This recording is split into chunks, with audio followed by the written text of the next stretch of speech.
Gig work economy might just get flooded with all these job losses going on and concerns about AI. I thought it was a great time to make this video. So yeah, let's get into it, y'all. Do Instacart. You're gonna be your own boss. Who told me to do this? I just had to walk up 4 flights of stairs to deliver someone's groceries. Oh my god. Ew. And I'm still hungry.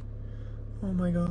Starving, burning your gas just to take somebody some food 10 miles away and maybe get like $5 to $6. Go do these deliveries with someone else, like in pairs, or even with their like family, entire family and kids. Does anybody working these apps actually feel like their own boss? A lot of risk and liability involved to limited to no benefits. It's over a 10-piece chicken wing. She passed Fryers to come here. So her vehicle was damaged over not delivering a 10-piece chicken wing. Because of an undelivered food order. One of those bricks off of the neighbor's lawn, and she threw it onto here. Now, I don't know about y'all, but I've had my food taken by a delivery driver, and I was pretty upset, but this is a bit extreme.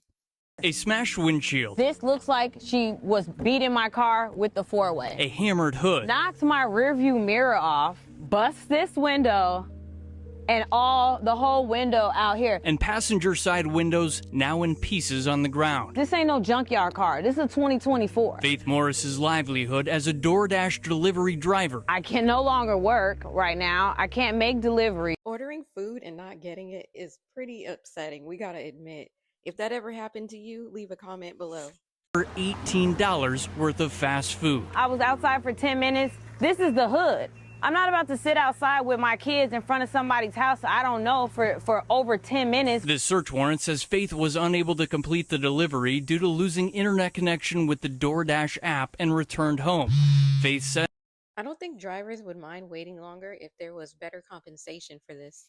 as that's when the customer bombarded her with calls. She says, you just told me to have a blessed night. You said you was at home. I got your location.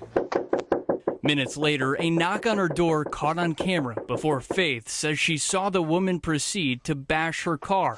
She believes the customer was able to track her home using the app's GPS since the order was never delivered. That's kind of scary, and that definitely could have went way left. Dealing with the public definitely has a certain amount of risk, and it always has. It can get a little bit scary at times, and that's for a variety of jobs. But with the economy doing what it's doing right now, and a lot of these layoffs happening, it just seems like these people are coming back as gig workers. Like they're laying off like all these all these full-time employees and then hiring on all these gig workers who don't get any benefits, who are working extra long hours. Even if you work in a full-time job, you probably should be thinking about your job as a gig. 3 reasons why you really should probably be thinking about that. For one, you got to look at unemployment. The January jobs report said unemployment's at 4%, which seems low, but it's really not. Because unemployment is actually at 23.7%, according to this article from Politico. You filter the numbers for people that can't find anything but part-time work because there aren't enough full-time jobs available.